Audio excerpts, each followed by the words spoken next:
What's up, you guys? Welcome back into another episode of iHeartRadio's official wrestling podcast, the Battleground Podcast. Tonight's episode, we've got a good one for you. I'm going to bring in my tag team partner real quick, Eli. And you can always kind of tell who's going to be on our show just by looking at Eli's shirts. Because every time something happens, Eli always wears something to do with our guest shirts on the show, which is a giveaway right there. And, there's a big show happening in Nashville. We're super pumped for this show. I think somebody from the Brood, I guess that's going to be on our show today. But Coastal Championship Wrestling Meltdown. It is going down Saturday, March 12th at the Redcon 1 gym in Nashville. And let's bring him on. I would say this dude's a legend and scared the shit out of me when I was a kid growing up. Gangrel is on the show. There he is. What's going on, guys? Man, you must be bummed with that Atlanta Braves hat on and no baseball going down. It sucks because I'm just like, what am I supposed to do? I mean, college baseball is going on, but there's college. That's about it. There's nothing to watch. I guess they weren't making enough money, man. Man, I guess not. But something really cool is happening. It's in Nashville, of course. Yes. Coastal Championship Wrestling Meltdown. It's at Redcon 1. I'm looking at the card and it looks stacked. So, what's the plan for that? You're going to have a match that night, or are you just kind of showing up and hanging out? Well, it is Nashville, so I've been known to just show up and hang out. I'm definitely going to be on the show. I'm definitely wrestling on the show, working the show.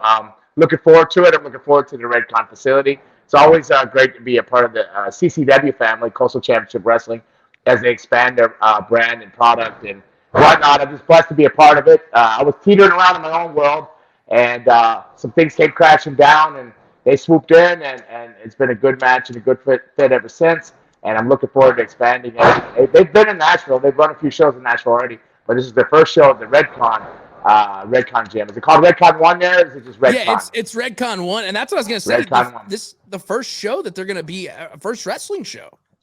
Yeah, so I'm looking forward to it. I'm not sure who I'm wrestling or what's going on, but I've never had a bad time in Nashville, and the fans are tremendous. And thank you to all the fans out there, and I'm looking forward to seeing all the Nashville fans, and hopefully I'll see you guys there too. Definitely. Yeah, we will be there. I think you went to the last CCW show, or was it the one before? Yeah, it was at the Granite store, and I will tell you this, the last time. Yeah, blast. The last time I got, and this is, we're not going to go into too much details because this is a confidential thing. Last time Gangrel was around, I was hanging out with him at a bar in Hendersonville. It's called Revelry. Y'all just had a show because I was the DJ. And y'all just had a show. I'm not going into whatever happened, but some stuff happened with Chase Stevens and some other things. Locked in the back room for a while after hours and lost some keys and everything else. Everything was lost that night. There was a lot of stuff that happened that night. I lost a piece of my soul that night. Sure. I mean, I think we all did after that night. I remember vaguely some of it. Good thing I go around snatching other people's souls. Right. So let's kind of just talk about this real quick. For some of those that don't know, let's go back to the beginning. How did you become Gangrel, and what led to the formation of the Brood? Well, how did I become a Gangrel? I was wrestling as the Vampire Warrior since, I suppose, 1990, which that spun off of a Lost Boys movie. I was sitting there having a baloney blowout with Luna, and she said, "You got to check this movie out." Dick Slater turned me on to this movie called The Lost Boys. You need to really watch it. I watched it. I joked around saying, "Hey, it'd be cool to wrestle as a vampire." She said I should do it. I said, "You can't do that in wrestling." This is like 1990 or something. And I ended up wrestling as a vampire. So I piddled around. I was in Puerto Rico. I was doing Japan. I did USWA in Memphis. I lived in Hendersonville for a while. Yeah, I remember the Vampire Warrior. I was feuding Lawler and Jared at the time, most of the time. And good times there, great times. And then I had a few tryouts in WWF at the time. And They said they were going to hire me. I'm sorry, I got things popping up on my phone here. It's cool. They said they were going to hire me, but they weren't going to use the vampire character. They didn't want nothing to do with it. They told me I actually had the fangs implanted at the time. They said get rid of the fangs. You were fully committed. Yeah, I was an idiot. I had a mohawk, and well, you hung out with me, so you quite know how bizarre I am, and how obsessive I am with things. So I'm like, it's committed. We'll just call it committed. Yeah, committed to the asylum. But they hired me. I grew the hair in, got rid of the fangs. I trimmed down I trimmed down to 228. I actually had a little bit of a few abs in there, and they hired me and they told me, hey, we're not going to use you for a year. You probably won't do anything. You're just going to sit home. And I was super bummed. But not even a week later, Vince Russo called me up and said, hey, Brian, can you do that vampire thing? And I'm like, of course. This was a Friday night. He goes, good, because you got a flight Saturday out. I'm like, what? No pressure. No pressure. No, yeah. So I hit the local mall up at Gulfport or Gulfview Mall up in Tampa there. Ended up just hit the Hot Topics up. Came out in suede pants, the white puffy shirt, and went next door to Journeys and picked up a pair of boots. And then I dug up some old costume fangs I had from before when I didn't have the fangs permanently. And out the door I went. And then there became Gangrel with the entrance and everything. That was all done over a weekend. All done from a Friday. And it debuted on a Sunday night. I guess it taped Sunday, I believe.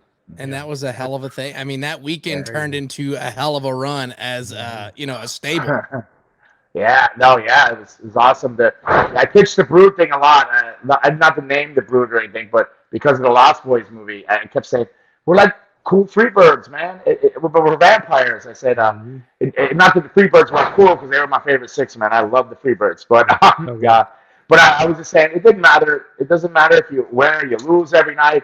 Vampires can get the butt kicked every night as long as they look cool doing it, And they're like, we don't get it. True. I said, it'll work. And then I think Tom Pritchard was a little bit more hip to the hop. He knew what was going on. And I think he was in their ear, and they kind of go, all right, we'll kind of see what's going on there. And then they did go with the Brood thing, the group, and it was very cool. It was very, it just organically just happened, A great interest in my music, and then they put us all together, and it just, it didn't last very long. It was no more than 8 months. It was a short run. People talk about it like it lasted forever. It was just very special. It was just the right place, the right time, and everything. The stars aligned, and the universe was looking down on us that day.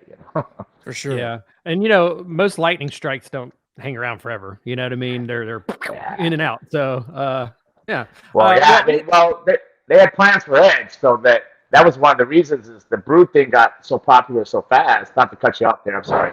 But they had told me when we were coming in, they go, hey, Edge is our future guy. We're going to strap a rocket to his rear end. He's going to the top, to look out for him and stuff like that. So the more the Brood got popular, they soon had to get him out of there. You know what I mean? Or it would have just been like Brood. It would have just, he had to get on his own. So that's that. Nice. Yeah, I'd heard a variation of that before, so we kind of wanted to hear from the horse's mouth. In that you mentioned, I mean, you're right. I mean, it was 8 months, a year, something like that, and then everything kind of went its own way. But in that time, I mean, you guys did align with the Undertaker for a little bit, and you were part of kind of the Ministry of Darkness, which fit the vibe perfectly, obviously. What was it like rubbing elbows with Taker in that short period? And what was just generally? Oh, sorry, go ahead. No, I'm listening. Finish. Go ahead. Oh, well, the second part of that question is just like, that era of wrestling, especially WWE, kind of changed the industry forever. What was the environment like just being in the WWF/WWE? Being in WWF/WWE was amazing. It was awesome. Fair in that attitude era time. It was like the Wild Wild West of wrestling, Yeah. Everybody was a gunslinger, and they were a good gunslinger. And so it was high noon every taping, and they were going for it. You know what I mean? So that was a blast in that sense. I mean, the agents would come up and say, hey, this is what they want from you. And they wouldn't tell you anything else. They'd just say, hey, if it's good, we're taking credit. If it's bad, we didn't know nothing about it, and you're getting all the heat. So, of course. So you had a lot of control on, and all the way down to the bottom. Everybody had a storyline. Everybody had an angle. Every win and loss meant something. So no matter what, you felt like you were a part of something, and you meant something, and it mattered. So that was super cool. Now, going along with all that being said, win, losses, and everything meaning something and stuff like that, the Undertaker in the Ministry. Now, when I sit back, I think, it was cool because it gave me like a different level of clout. Oh, you're in the Ministry, because a lot of people really weigh things up next to the Ministry. Undertaker was, legit top dog. Me at the time, and Adam will tell you, I said to him, I said, this isn't good, he goes, what do you mean? I go, because Luna, there was no more gray area for me. It was black and white. You started seeing business for what it was. So I said, the Brood thing was going too good. They put us in the Ministry here to slow us down and add to that. And I said, you got to be careful here. And then one night we went out on the stage. And you know how they would do like the curtain call? All the ministry would come out. I don't know if you remember that. Mm-hmm. And we were sitting far left. We were stage left, house right that night. So we were the far left on the stage. And it was booze. But then the booze turned to brood. And then it went brood, brood, brood while we're standing out there with the ministry. The whole building started chanting. I go, I think we're out of the ministry. He goes, what do you mean? I go, you'll see. It wasn't even a week later. They said, hey, we're going to split you up and feud you with the ministry. And then when that happened, I told him, the brood's done. I said, it was a short run. It was a hot run. And it was a lot of fun, but it's done. He goes, no, it can't be. And I said, you'll see. And eventually it was done. You know, they came to me and said, hey, you know, David, you're the brood, you know. Yeah. But it was just, you know, I didn't grow up in wrestling. I started when I was 17. September will be my 35th year of wrestling. And I've been very blessed. I started at the tail end. I got to dip my toes, have a cup of coffee in Calgary Stampede. Spent a lot of time in Puerto Rico, all Japan when I first started for a couple tours. Then I did, like 15 tours with the smaller companies in Japan and stuff. And then finished up in 98 with my last tour in all Japan, just as Dave Heath. Ended up becoming Gangrel. So I spent time in Memphis at the tail end of stuff. All-Star Wrestling up in Canada. So I was very, very blessed to experience the territories and stuff like that. So you start learning. You kind of see patterns and you start learning what's going on. And then with Luna smarting me up growing up in the wrestling business, I was like, okay, yeah, we're definitely, you just see it. When you see it going down, you know what's going down. Very much you can do about it sometimes. But it was a great run, and I was grateful. It was it's the best time of my life. And it's still the best time of my life because I get to put my boots on every weekend. I still wrestle Friday, Saturday, Sunday. I'm here in the school Monday through Thursday. I'm doing what I love. I am so grateful and so blessed with life. You know, I'm just over. You know, I'm banging and banging, man. That's what I'm saying. Yeah, man. Banging and banging. Yeah. Rust never sleeps, man. Get up and grind that day out. For Nobody's sure. promised tomorrow. And that's the thing is, like, of course, CCW presents Meltdown. It's going down Saturday, March 12th, 8 p.m. at Redcon 1 Nashville. And that's the thing is, like, you see some people that get out of wrestling and then they're just done. Mm-hmm. But from what you're saying is, like, you're still out there doing it. Like, you're going, you go to school. Like, there's no stopping. Hell, I just started with MLW, so I got dates through the year with them now. And we saw that announcement. That's awesome. Yeah. That's pretty dope. And I gotta go back. I just did the Charlotte show. I'll be out in Dallas for the Aztec and the regular show, and plus so I'm still busy. And CCW, I don't know if you can see this board behind me. These dudes got like 150 dates on here for the year. It's like insane, and they keep trying to pin me down. And between me working there and here, I work more now than I ever have. I'm so flipping blessed, man. I'm so blessed to be a part of CCW. Be a part of wrestling still, and blessed that there's wrestling fans out there that still love wrestling and they come to it. So I'm so looking forward to getting out in Nashville for CCW, the Redcon 1. It's the first show. I hope everybody comes out, man, and we're going to have a good time. I know I'm going to have a good time. So if there's 5 people or 5,000, I don't know how many it holds in there. I'm not sure, but whatever it is, we're going to have a good time that night. And this is going to be interesting again, because like we said at the beginning of the show, this is the first wrestling show ever here. And so I'm trying to figure out like how it looks, because the last time I was there, they did like this whole big meet and greet, and Kenny Omega was there because he's a Redcon 1 athlete. And I mean, there's a lot of room in that place. So it's going to be fun to see how these wrestling shows go down. And, you know, the thing that we go back to the Brood, because I sit here and think about that entrance and how amazing it was. Like, I remember growing up watching, because I was in the Attitude Era, so I was young. When you guys came out, I legit had like a few nightmares when my parents were not letting me watch wrestling, because like I woke up and I had a nightmare that I was in the ring and I got doused with the blood, and I started panicking. And I woke up. My mom was like, "My shirt says is bloodbath." So, and I woke up and my mom's like, "You're not watching wrestling, or we're turning it off when the Brood comes on because you're not having nightmares anymore." And so I was just like, "What the hell happened?" And you know, speaking of the Brood, I mean, it seems like we got very, very close to the possibility of that reunion happening. Of course, Edge and Christian were both in the Royal Rumble. And, you know, there was that time, and you've said this in some other interviews, that, you know, you were going to do something with AEW, and then they did the Brood thing with Edge, and that kind of nicked some stuff there. Yeah. Would you have welcomed like a full-on Brood reunion in WWE if that had been presented to you? Oh, hell yeah, man. I love to relive, you know, that magical moment. Probably wouldn't have been as magic as it was the first time around, but it would have been amazing. It still would have been amazing. Edge is a great guy. He politicked for that. He told me he politicked for like 2.5 months, possibly close to 3, to get that what they call the brood bath instead of a blood bath now because of the networks. He said the networks didn't want red, they wanted black blood, and he tried to get me, but that didn't go down for whatever reason. So in there, so he was looking out for me. So he's always tried to look out. Before he resigned, we were trying to put together, before Christian went to AEW, a Brood reunion where we just went around together, did signings, just strictly Brood and stuff. Oh, yeah. So we were going to do that. So I know that he's a great guy. He's the kind of guy, if I text him 2 minutes later, I'm going to get a text back. How you doing, buddy? He's an amazing human being, and I'm so happy for him. So yeah, I would have been honored and grateful to do that.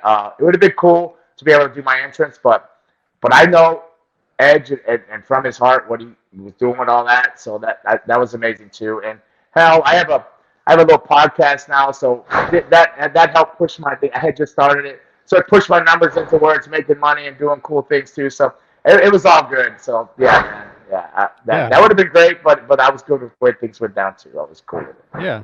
Well, if you got a second, tell us a USWA story. I'm from Jackson, so my growing up was Memphis wrestling. I watched Memphis wrestling every Saturday morning. I watched the Jerry Lawler show every Sunday morning. I mean, I that was my thing. So give me, it doesn't have to be anything crazy like the Hendersonville story, but give us the USWA story. USWA was like Hendersonville every night, but we had no money. Exactly.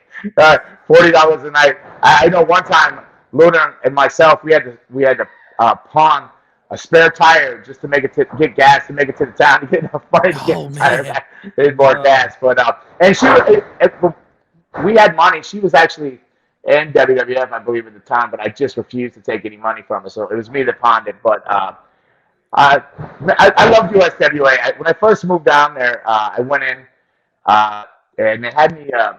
They suggested I stay with Burt Prentice, So, and he recently passed away. Yeah, unfortunately. Yeah, he just passed away. It didn't go so well. I love Burt, but I couldn't stay there. I would go on the road and come home, and there's a fella called the Zebra Kid. He'd be wearing my clothes and stuff like that. I'm like, dude, that's my shorts and underwear and all kinds of stuff. No, it's not a community locker room. There's some boundaries and stuff. So then I ended up, going from there.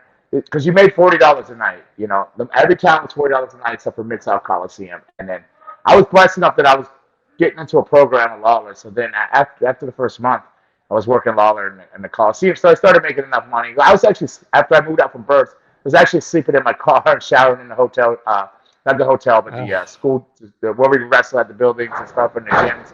They train. I'd keep a membership at the one gym in town. So I don't have a lot of crazy stories, just besides dealing with PG-13 and Brian Christopher all the time, because those guys would ride with me and stuff like that. But it was just really, really good times. Learned a lot. Every time I come in, I get in trouble because every time Luna came in, I got in trouble because she'd come in. One time she came in and beat up Miss Texas, Jackie. Another time, Lawler would be like, "Hey, if you sleep with dogs, you get fleas." And I go, "What are you talking about? You'll find out." And it was, of course, Luna hanging out with Samantha Dundee. Oh no! I was pretty boring actually. It was just whenever she came into town to visit, I was always in trouble. But I don't have any really wild and crazy I think that's stories. usually what happens when you get with your significant other. Somehow you get in trouble and it's your fault, not theirs. Yeah. I mean, the only thing I know was I can tell you this if you got time, real quick before I get back. This is Scotty Taylor, Hottie Too Scotty. Scotty Too Hot. Yeah. He was there, and when I first came in and I debuted, I attacked Lawler with Brian Christopher. He called me out. I attacked him, and they sent a bunch of people in, and Scotty was one of them. And I threw everybody out, and then did a few more things with Scotty. And then one day, this is a couple months in, I'm going down the road, and I see him broke down in his car. And I'm like, hey, you need a ride? No, man, I don't need a ride. And I said, are you sure, man? And I couldn't figure out why he was upset. He didn't want to get a ride. Then finally, he took the ride from me. And again, I go, man, you all right? He goes, man, you're killing everybody. You're beating everybody up. I was like open hand chopping everybody. It's just really rough because I went from South Florida, which I was trained by Boris Malenko and Rusty Brooks. And I was trained the right way to work, but I also trained with the shoe guys, UWF. But I went from there to Calgary, which was a very stronger style and fast. And then from Calgary, I went to All Japan. And in All Japan, I went down to Puerto Rico for a year. And from Puerto Rico, I went to Memphis. And my style of work slowly changed to it. It was a very aggressive, very snug style. So, so me and Scotty bonded after that moment, though. I was like, I had no idea, man. All of a sudden, I remembered how to wrestle again. I was like, I couldn't figure out why Jeff Jarrett would hold me and had me hold him in a headlock for my heat for 15 minutes in a match. I'm like, what's going on? Then you figure it out. What happened? And I talked to Scotty. I go, oh, okay. So all makes sense now. Okay. I just thought it was really boring here. Well, and I think I read, and this might have been Wikipedia, so it may not be right, but I think they said Scotty 2 Hottie was your first TV match. Maybe on that WWF. Yeah. I debuted with Scotty 2 Hottie. Yeah, that's all. And he's going back out too. He's I guess he left WWE. He's wrestling again, and yeah, it was weird. He called me and said, "How you doing?" He goes, "How you doing out there?" This was like a month or so before he left. I said, "Doing good. I'm super busy. Everything's great." He goes, "Okay." Then about a month later, I read that he left. I said, "Oh." Okay. That's why he was planting that seed to figure out something. Yeah, but he'll do good for a while. He hasn't been out there. He's not oversaturated, and he could. I'm assuming he's still wrestling. I think his back's okay. He was in great shape. Yeah. Of course, CCW presents Meltdown. It's happening Saturday, March 12th, 8 p.m. at Redcon 1 Nashville. And we don't want to take up too much of your time, but I want to kind of talk about Fangin' and Bangin', your podcast. Like, what was it that made you decide? Because, I mean, every wrestler has a podcast now. Everybody does that. But I will tell you, after listening and seeing videos and watching your stuff, you're not just a normal wrestler with a podcast. Like, this podcast is good shit. Oh, I don't know. Thank you, though. I didn't want to do a podcast. Title Match Network had approached me to do one, and the money was good, and I didn't want to do it. I didn't want to be obligated. It's a lot of work to show up every day and produce this stuff and get it done or get it out in time. Like I still haven't nailed getting it out on time. My guy, one day it'll be out on a Sunday, one day it's a Wednesday. I think today it comes. We did it this morning, and it'll be out at 6:30 tonight. Probably right now, it's coming out. So. He was a former student, and he said, "Hey, can you just stop by? I want to talk to you." And I said, "Hey, listen, I know he does that kind of stuff." I said, "I don't want to do any podcasts." He said, "Hey, just come by." So I went by on the way to a wrestling class before training, and I talked to him, and I said, "No, I don't want to do it." He goes, "Can you just do like a test video? Just say, hey, this is Fangin' and Bangin' with Gangrel and whatever, and just a few little teaser things." He goes, "I just want to show you how good it'll look, right?" So I did that. I said, "Whatever, man." I left. I was in a T-shirt. And he sent it to me. He goes, "Oh, well, I set it up. You got to think." He just kind of did it, put it out there. And I was I was upset, but not upset. I was like, because I figured I could walk away from it anytime. But 39 episodes later, I'm still doing it. Hey, and it's a slow climb when you're doing those podcasting. But I'm telling you, good stuff from you. I've listened to it, and I mean, just hearing the inside of everything, and I mean. Great stuff, and I'm glad that you've got that out there because, I mean, like I said, I mean, there's wrestlers that have podcasts, and some of them are just kind of, I'm not saying anybody's names, but, you know. They're a little boys. Well, I don't know. I'm glad you enjoy it. I hope you're sincere about it because I don't know if I like the podcast or not. Because I just go there every morning. I don't even watch wrestling half the time. I'm like, oh, crap. I don't know what happened on Raw. AEW. I'll be asking the guy that's producer. I say, "Do you know what happened?" Like as we're doing the podcast. Sometimes we just figure out what happened on social media. That's how sometimes we get our recaps. Oh, that happened. Yeah. Okay, there you go. Yeah, I figured that out after I leave there when I'm doing cardio, and I go, "Oh man, I should have looked at this morning on the way." All right. But yeah, I mean, I want to take up too much of your time again. We do appreciate you stopping by on the show. Looking forward to it. CCW presents Meltdown Saturday, March 12th, 8 p.m. at Redcon 1 Nashville. Make sure you be there at the show. We're going to be there. Gangrel's going to be there. Last time I went, somehow I ended up drinking and I ended up with one of the wrestlers' crowns from a hardcore match. I don't know how that happened. But it's always a good time at a CCW show for sure. I can tell you that much. Yeah, they're good people, man. A bunch of good time Charlies there, I can tell you. Yes, sir. Of course, they always use Chase too, but he's not in town that weekend, so I don't know where he's at. So Well, who knows? We'll find out. Maybe he'll like randomly show up under the ring somehow or something. He might say he's out of town. There's Friday night, and there's also after the show. So there's after the show. Anytime there's an after show, that's where we can find Chase at. Yeah, I think it took 2 days, extra days to get home after that time I saw you. Yeah, it was. I mean, I remember waking up the next day and I was like, "What happened?" And I had to look on my phone, and there was like a photo of me, you, and my buddy, because my buddy was so scared to talk to you. He's like, "It's Gangrel," and you had your fangs in, and he was like freaking out. And I was like, "Bro, just go say hi. I'm a fan. Like that's all you have to do." Man, I'm an easy person to talk to. I love a good time. So. But fun stuff. Again, Gangrel, it's been an honor to have you on the show tonight. We don't want to take up too much of your time, and we look forward to seeing you on March 12th at Redcon 1 when CCW presents Meltdown. Yes, sir. Thank you, guys. Love that shirt. Thank you for having me on. Thanks for the kind words on the podcast, and thank you to all the fans out there. Peace out. Thanks, buddy.